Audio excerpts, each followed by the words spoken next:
Hello Year 10 and welcome to this video about disco music. Disco music forms part of the third area of study, which is dance music, and hopefully this video will get you started on understanding some of the features that disco music contains.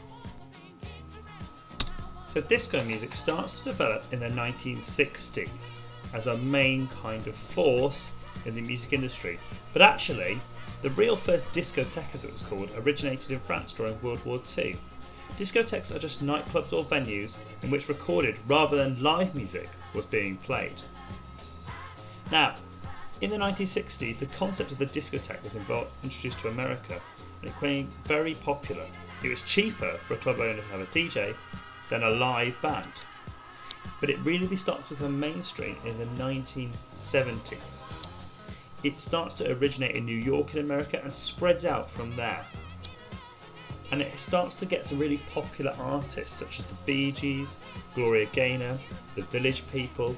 All of these artists are playing completely up-to-date music which people can latch onto in a club.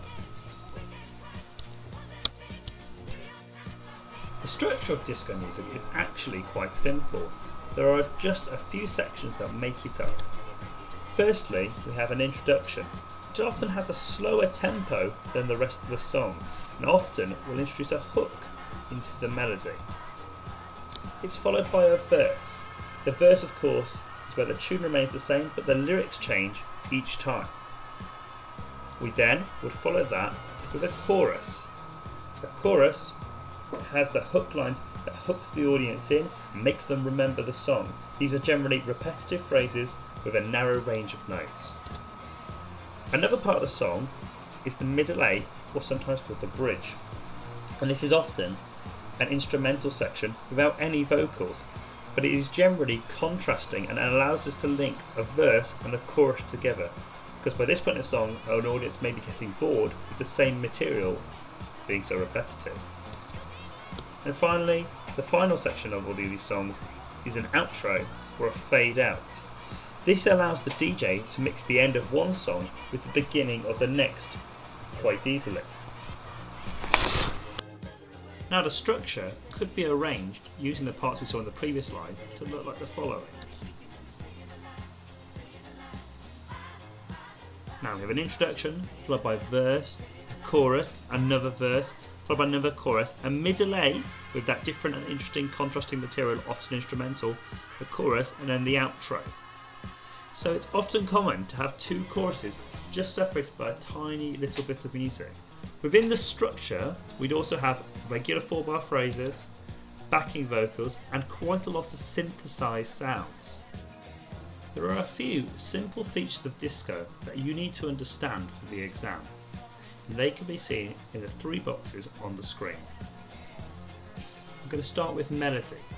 It often uses a hook.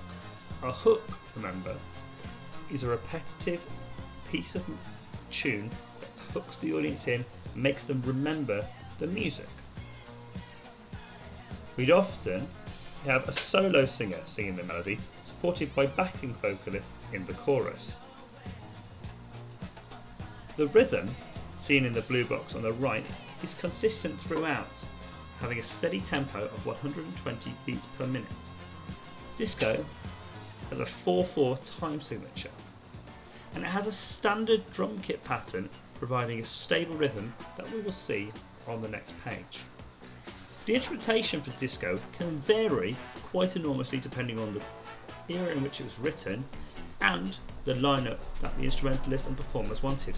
But generally we have the solo singer and the melody, we'll have an electric guitar and a piano, we'll have a drum kit or a drum machine, a horn section, which is often a saxophone, a trumpet and a trombone, and we may have some synthesized or occasionally live string sounds. Now, synthesized sounds are just sounds that are created electronically, and they became quite popular in disco music in the 1970s, and they would be used in the string, the drum machine, or very occasionally you would have brass synthesizers as well. We saw in the last slide how the drum kit helps the disco piece to maintain a stable rhythm, and there are 3 parts in the drum kit which help ensure this. In the yellow box you can see those 3 parts named now. The hi-hat, which is the symbol on the left labelled, has a quaver rhythm, which means it is playing 8 times in a bar of 4, or sometimes it has a semi-quaver rhythm, which means it's playing 16 times in 4 beats. The snare drum, which is the light brown drum in the middle, always plays on beats 2 and 4. And then the bass drum is playing something known as 4 to the floor. 4 to the floor is where you have a bass drum beat on every beat of the bar, ensuring a constant driving force to the music. The disco dance itself really has 2 different ways that it can be done. It's often done on the spot and uses arms a lot. There's no real need to travel around the room as there is in ballroom. Disco dances can have specific moves or routines. In fact, there is one known as the hustle that has developed into a type of ballroom dance that is commonly performed in dance competitions around the world. However, disco could also be individual and improvised. A dancer can move onto a dance floor and perform their own basic, or if they want to, more complex moves, simply by dancing in a disco style.